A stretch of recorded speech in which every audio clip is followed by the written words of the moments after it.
மோ பேட்டு கீழே விட்டுக்குது எத்த வைக்க மாட்டியா? என்னப்பா பையன் எங்கேயும் வேலைக்கு போலியா? பையனுக்கு வேலை எங்கேயும் கிடைக்கலப்பா. ஏம்பா இந்த காலத்தில் வேலைலாம் வேலைக்கு ஆகுதுப்பா. பையன் பார்க்கவே நல்லா தெளிவாகிறான். பையனுக்கு ஏதாவது தொழில் வச்சு கொடுத்துறான் இவரு. இப்போ பாரு நைனா பா ஏடிஎம்ல போய் ஆ ஒரு 10,000 பணம் எடுத்துனோப்பா. சரிப்பா.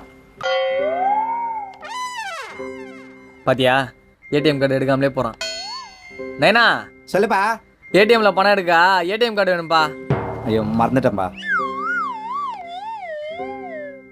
ஏடிஎம் கார்டு எங்க இருக்குதுன்னே அவனுக்கு தெரியாது. இப்போ ஏடிஎம் கார்டு எங்கன்னு கேட்பான் பாரு. அப்பா கார்டு எங்கப்பா இருக்குது? அந்த ஸ்லாப்ல என் பர்ஸ்ல இருக்கும் பாரு. ஆ சரிப்பா. சொன்னனா பின் நம்பர் கேட்டானா பாத்தியா? நைனா பா பின் நம்பர் கேட்டுப்பாப்பா. சொல்லுப்பா. 02 ஆ 89 ஆ 46. நைனா மறுபடியும் சொல்லு. 09 26 38. எப்படி கரெக்டா தப்பா சொன்னா பாத்தியா? நைனா பா நீ மறந்துடுவா. நம்பர் எழுதின்னு போ.